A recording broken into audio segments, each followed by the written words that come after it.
This is the story of Adrian Mercer and his wife, Vanessa Mercer. They had built a life that looked from almost any angle like a good one. 14 years of marriage, a house with a garden Vanessa never tended and Adrian always did. 2 incomes that had gradually stopped being discussed and started being managed separately. The way you manage a shared storage unit, efficiently, without sentiment. The emotional core of their marriage had once been genuine, a warmth that came from being truly known by someone, from having a witness to your ordinary days. But somewhere in the middle years, the knowing had become assumption and the warmth had thinned to habit. What would unravel between them was not, in the end, the result of one great betrayal. It was the accumulated weight of 100 small abdications and the pride that prevented either of them from naming what they were losing before it was already gone. The garden in October smelled like wet soil and the particular sweetness of decaying leaves, which Adrian had always found oddly comforting. He was on his knees beside the hydrangea bed when Vanessa's car pulled into the driveway, later than expected, though not so late that it required comment. He heard the door, heard her heels on the stone path, and kept working the earth with his trowel. "You're still out here," she said. Not a question, an observation delivered to the space above his head. Another hour of light. He didn't look up. She went inside. He heard the click of the kitchen light through the window, and then the muffled sound of her on a call, her work voice, the one that moved faster and sat higher in her throat than the voice she used with him. He told himself this was normal. People brought work home. He did it too, or had, before he'd learned to leave it at the car door. They ate dinner at 7:30, as they usually did. Vanessa had ordered Thai again, the same restaurant, the same 3 dishes, and she laid it out with the efficiency of someone completing a task. They talked about the neighbor's renovation, about whether the kitchen tap needed replacing, about a film that had been recommended to one of them by someone they both knew vaguely. The conversation moved like water over a flat surface, smoothly, without direction, without depth. He watched her eat. She was still beautiful in a way that was almost structural. The architecture of her face hadn't changed, just the expression that inhabited it. There had been a version of Vanessa, early in their marriage, who laughed with her whole body. He couldn't remember the last time he'd seen her do that. "You seem tired," he said. "I'm fine." She reached for her wine. "Long day." He nodded and looked at his plate. There was a secondary character in their life, named Paul Whitmore, Adrian's oldest friend. A man who'd been the best man at their wedding and who now lived 20 minutes away with a woman he referred to as his partner in the way people do when they're not entirely sure the word fits. Paul came for dinner every few weeks, and he was the sort of person whose presence expanded a room without demanding it. He had a quality Adrian valued enormously but couldn't fully articulate. He listened not to respond but to understand. Paul had said something to Adrian 3 weeks prior that had lodged itself somewhere uncomfortable. They'd been at the pub after a Saturday match, the kind of low-stakes afternoon that required nothing of either of them, and Paul had said without prelude, "You doing all right? You seem like a man who's been asked to carry something heavy and told not to mention it." Adrian had laughed. He'd said something deflecting. Paul had let it go because Paul understood when to let things go. But Adrian had thought about it since, not obsessively. He wasn't given to obsession, but with the quiet persistence of a question that has found its hook. That night, after dinner, Vanessa sat with her laptop open at the kitchen table. She always said she was reviewing reports, and she always looked from across the room exactly like someone reviewing reports. Adrian stood in the doorway for a moment, watching her. Her posture was particular, slightly curved over the screen, her reading glasses on, a small vertical crease between her brows. He thought about saying something. He wasn't sure what. Something that began with, "I miss," or "I've been thinking." Something that required him to open a door he'd been keeping shut with the ordinary business of living. He didn't say it. "I'm going up," he said instead. "Okay." She didn't look up. "I'll be another hour." He climbed the stairs. He brushed his teeth. He lay in the dark of their bedroom and listened to the distant sound of her keystrokes, and the house settled around him the way old houses do, creaking softly, adjusting to the cold. It was not unhappiness exactly, it was something quieter than that, and in some ways more difficult to address. It was the absence of fullness. The sense that the life he was living had a shape that looked right from the outside, but had somehow been hollowed, gradually, by a process neither of them had chosen or noticed until the hollowness had become the thing itself. He fell asleep before she came to bed. He always did, lately. November arrived without ceremony. The clocks had gone back, and the evenings came early and settled heavy. Adrian found himself noticing the small rituals that had survived in his marriage the way artifacts survive, not because anyone had preserved them deliberately, but because no one had thought to remove them. Sunday breakfasts. The particular way Vanessa folded the newspaper before handing him the section she'd finished. The two mugs that always sat side by side on the drying rack. He had started working earlier in the mornings. 6:15 now, sometimes 6, slipping from the bed before Vanessa stirred. He told himself it was productivity. There was a project, a consultancy agreement he'd been developing for almost a year, quietly alongside his regular work, that required focus the evenings didn't allow. He hadn't mentioned it to Vanessa, not from secrecy exactly, but from something more ambiguous. A reluctance to offer something unfinished to someone who might not be interested in watching it take shape. This was new. He recognized it as new. There had been a time when he would have told her everything in real time, the early drafts, the uncertain bets, the half-formed ideas he was still chasing through. She had been, for many years, the first audience for his unfinished thinking. At some point she had stopped asking, and he had noticed but not flagged it. And then he had stopped offering. These things happened in marriages. He understood that. He didn't assign blame easily. It wasn't his nature, but he was a man who noticed, and what he had been noticing with increasing precision was a pattern in Vanessa's evenings. She was out more. That was the simplest way to say it. Twice a week had become 3 times and then 4, and the reasons varied enough that each one was plausible. A client dinner, a conference in Bristol that required an overnight stay, a colleague's leaving drinks that ran late. The reasons were coherent and delivered without defensiveness. And it was their very coherence that had begun to sit strangely in Adrian's chest. He was not a suspicious man by temperament. He had never searched her phone or checked her mileage or catalogued her stories for inconsistencies. But he was a man who had spent his professional life reading risk, identifying the distance between what a number said and what it meant. And the thing about that particular skill was that it didn't stay in the office. Something was off. He didn't know what. He had several theories, each of which he turned over carefully and then set aside because he understood that the moment you commit to a theory, you stop seeing clearly. He preferred to watch. He had always preferred to watch. It was on a Wednesday evening in late November, Vanessa out again, home by 10:15, quieter than usual, that Adrian was on a video call with Paul and said something that surprised himself. "I think I've been waiting," he said. "For what?" "I don't know, for it to become clear. For something to surface on its own." Paul looked at him through the screen. "And you're all right with that? Just waiting?" "Not all right," Adrian said, "but I'm not ready to force it." Paul was quiet for a moment. Then, with the careful tone of someone who had chosen his words in advance, "There's a thing that happens sometimes.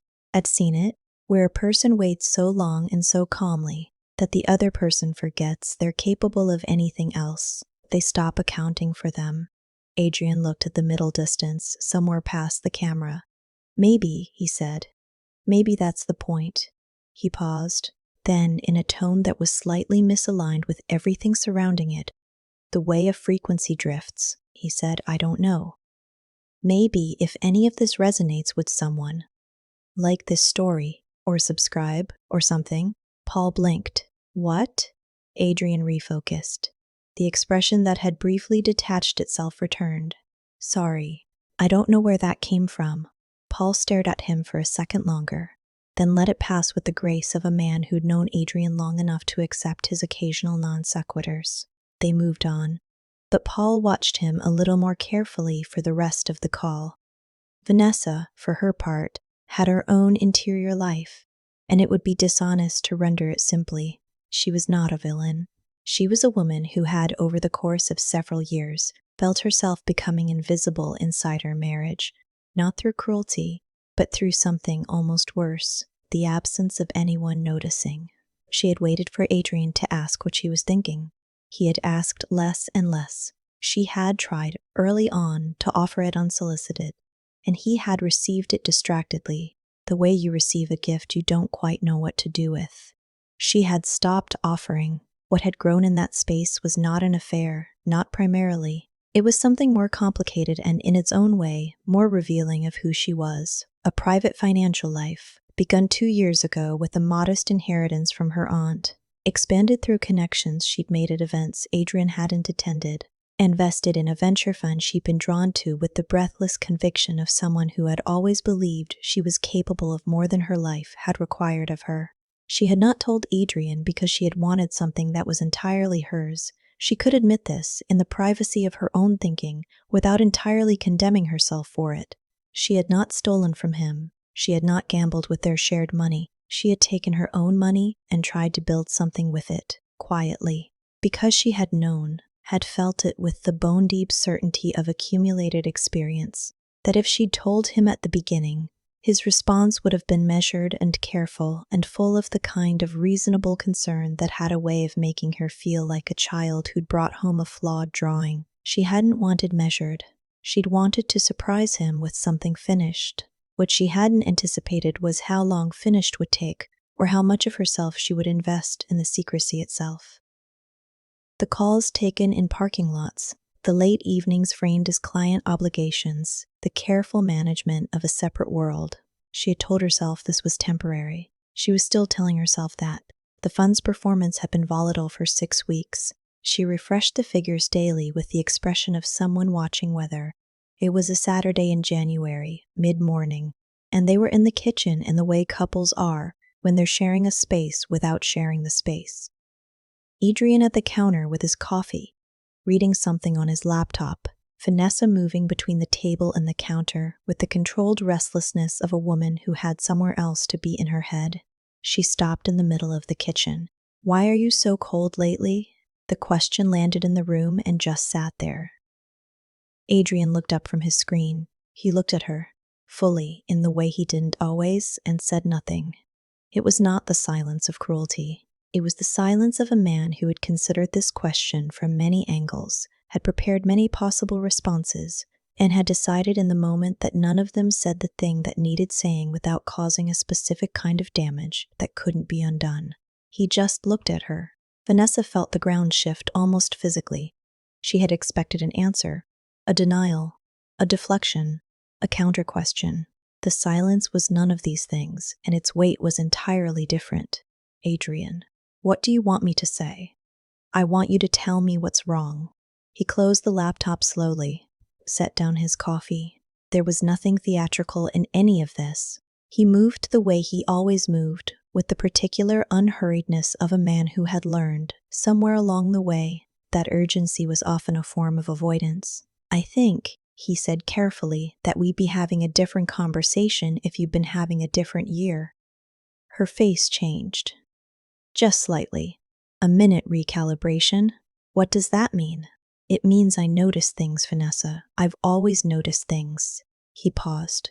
"I don't think you've remembered that." She moved to the table and sat down, not collapsing. She wasn't a woman who collapsed, but with a quality of controlled dissent. "I haven't been. There's nothing going on that—" "I know it's not an affair," he said. She went still. "I don't know exactly what it is," he continued, "but I know it's something you've decided I don't get to know about, and I've been sitting with that."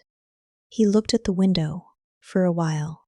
What happened then was not an explosive revelation. It was more like a seam giving way, the sound that fabric makes, not when it tears, but when the thread simply releases its hold, Vanessa told him. Not all at once, and not without detours and reframings. But she told him the inheritance, the fund, the 2 years of parallel evenings, the volatility of the last few weeks. She did not apologize, not exactly. What she offered was justification delivered in a tone that was trying, with mixed success, to be explanation. "I needed something that was mine. You make everything so considered, so cautious. I needed to find out if I could do something on my own terms. He listened. This was, she would later acknowledge to herself, one of the things she had forgotten how to appreciate. He actually listened without interrupting, without forming his rebuttal while she was still speaking. When she finished, he said, "I understand that. Do you?" "I think I do. I think you confused what I wouldn't do with what you couldn't do. Those aren't the same thing." She felt that sentence go somewhere it shouldn't have been able to reach. "I'm not angry," he said. "I want you to know that. I'm not. This isn't anger." He looked at her with an expression that she couldn't fully read, which was rare. She had always believed she could read him. "I'm just very tired." "Tired of what?" He took a breath. "Of being someone you work around." The kitchen was quiet for a long time. Outside, a car passed slowly on the wet street. "I don't want to keep doing this," he said finally. "The version of this we're doing, I don't think it's working for either of us." "What does that mean?" "Are you saying I'm not saying anything definitive right now?" He stood, picked up his coffee. "I'm going to take a walk." He put on his coat. He left. The door closed behind him without drama, and Vanessa sat at the kitchen table in the particular silence that follows an ending that has not yet announced itself as one. March. Then April. The house held its breath. They continued living together in the way people sometimes do when a decision has been made internally, but not yet spoken aloud, with a kind of elaborate courtesy that was, in some ways, more painful than conflict. They said please and thank you. They managed the logistics of shared living with almost professional efficiency. The distance between them had become a room unto itself, furnished and habitable. Vanessa told herself a series of things. She was skilled at narrative. Professionally, she'd always been the one who could shape a situation into a story that served, who could identify the angle from which something looked survivable.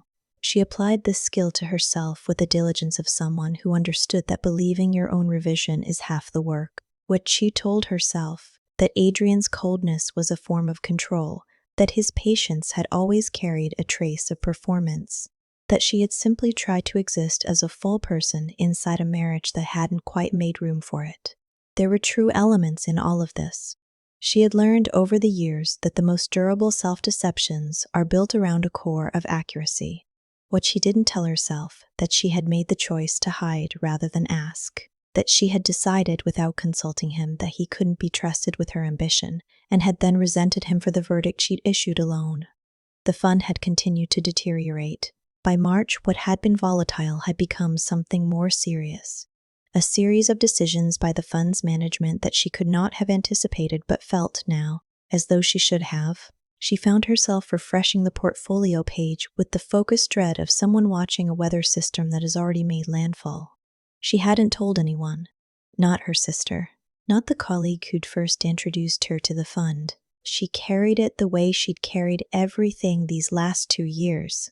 Alone by choice, because asking for help would have required admitting the shape of the hole she was standing in.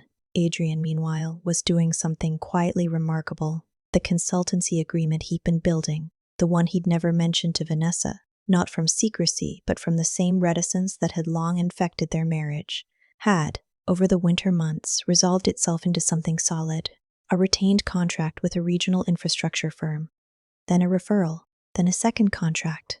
The work was not glamorous, but it was his, and it had the quality of something built rather than received. Paul saw it happening and said, "You look different." Different how? Like a man who stopped waiting.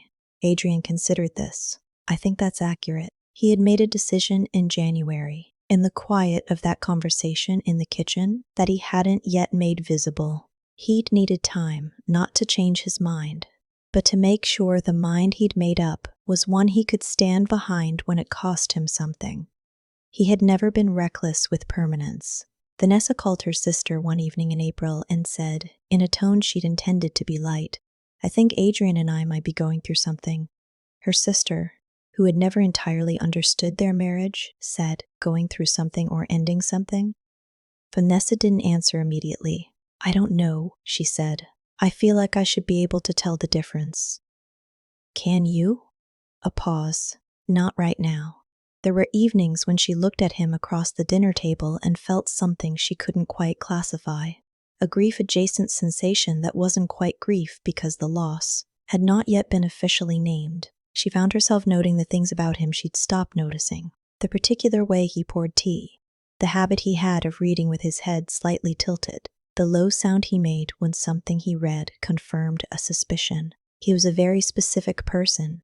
She had forgotten for a while how specific he was.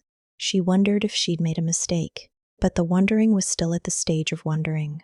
She hadn't yet located the courage to ask the question aloud, or the clarity to know whether the mistake had been the secrecy or the marriage, or the way she'd understood herself within it. The fund sent a letter in the last week of April, portfolio restructuring. Significant losses crystallized. She sat with the letter for a long time at the kitchen table, in the same chair she'd sat in on that January Saturday, and felt the particular sensation of a story you told yourself simply running out of road. The day was a Tuesday in May, which seemed right. Nothing important should happen on a symbolic day. The meaningful things happen on Tuesdays, on ordinary afternoons in kitchens and hallways. Adrian had come home at noon. He worked from home on Tuesdays now, a small rearrangement of his weeks that had become, without announcement, a habit. Vanessa worked at the office on Tuesdays. The house was his on Tuesday afternoons. He had the garden, the silence, the particular quality of the light through the west-facing windows. He had an appointment at 2 o'clock. He kept it. When he returned, he sat at the kitchen table with a folder and he waited. Vanessa came in at 6:15. She set her bag on the hook by the door. She registered from the hallway that he was in the kitchen and that he was sitting at the table in the particular way that indicated waiting, not occupying. She came in. He had a glass of water in front of him and the folder. He wasn't on his phone. He was just there. "How was your day?" she said. "Because 14 years of marriage gives you the reflexes even when everything else is gone." "Fine," he said. "Sit down for a minute." She sat. He didn't make it dramatic. He opened the folder and placed a document on the table. Not thrust or slid, just placed. And she saw the header before he said anything. "I had a conversation with a solicitor today," he said. "This is a petition. Irretrievable breakdown. It's not accusatory. There's no fault listed. I didn't want it to be accusatory." She looked at the document. She looked at the header. She looked at her name. She had known this was possible. She had known it for months. In the specific way you know that a structure has been compromised. Not because you've inspected it carefully, but because you've lived in it long enough to feel the difference. She had still not fully prepared for the document to be real. "When did you decide?" she asked. "January," he said. "I've spent the last 4 months making sure I wasn't deciding from the wrong place, that it wasn't anger or pride." He looked at her steadily. "It isn't." She was quiet for a moment. Outside, a bird. Traffic on the far road. The small sounds of a world continuing. "The fund," she said. "I know. I lost most of it." She said it flatly, without the protective tissue of euphemism. "The letter came last week. I've been." She stopped. "I'm sorry," he said. And he meant it. She could tell, which was almost harder than if he hadn't. "Are you?" It wasn't quite a question. "I'm sorry it didn't work out the way you wanted. I'm sorry you felt like you had to do it the way you did." She felt the second sentence land differently from the first. She looked at the document, her name again. The date. "Today. You're telling me today because of the letter. I'm telling you today because I was ready today." He considered. "The timing is what it is," she nearly said. "Did you know? Did you wait?" But she found, looking at him, that the question was less important than it had seemed in her head. He had known she was hiding something. He had told her that in January. What he had built in the months that followed had not been revenge. It had been a life. His own, quietly on his own terms. The symmetry was not cruel. It was simply true. "I'm going to stay at Paul's for a few weeks," he said. "While you get sorted, take your time with the house. I don't want you to leave." He looked at her. "I know. He said it gently, without cruelty, without satisfaction. I think that's real, but I also think it's not the same as wanting to stay married. Those two things have been different for a while. She thought of January, of the question she'd asked, "Why are you so cold?" and the silence that had answered it. She thought of all the things the silence had contained and how she had interpreted it as absence when it had, in fact, been the opposite. "I missed you," she said, "while you were still here. I missed you and I didn't know what to do with that, so She stopped, started again. "I made it about me, the fund, the independence. It was easier than admitting I was lonely inside my own marriage." He didn't look away. He let her have the words without rushing to receive them or deflect them. "I know," he said finally. "So did I. I missed you too, and I made it quiet, which was its own kind of wrong." He put his hands flat on the table. "But I think we both know that what we've been doing isn't the same as fixing it." She nodded. "Just once. The small movement of a person setting something down." She didn't cry. Not then, not in front of him. She would later, in the bathroom, sitting on the edge of the tub with her back against the cold wall. And it would be a crime that didn't feel like sadness so much as the physical release of a sustained effort finally, irrevocably, allowed to stop. He picked up the folder. He stood. "I'll get my things in the morning," he said. "You don't have to be here." "I'll be here," she said. He nodded. He put on his coat. He picked up his keys. At the door he paused, not for effect, but because there was something in him, some 14-year reflex of its own that slowed his leaving. He didn't say anything else, and she didn't call after him. The door closed. She sat at the table for a long time. The house settled. The light from the window shifted from amber to gray, and then the room was dark, and she didn't get up to turn on the lamp. She sat in the dark of the kitchen they had shared, with the ordinary geography of their ordinary life arranged around her, the mugs on the rack, the hydrangeas just visible through the window, the faint smell of his coffee still in the room, and she understood with the slow and terrible clarity of something finally seen that she had not lost him in January, or in the months of late evenings, or even in the years before. She had lost him in 1,000 small moments of choosing not to be known. And what she felt, sitting there in the kitchen of the life they built and she quietly, carelessly allowed to hollow, was not grief for what had ended. It was grief for what it had been once before either of them had learned to stop reaching. The garden would bloom again in June. Adrian would not be there to see it. Neither would regret.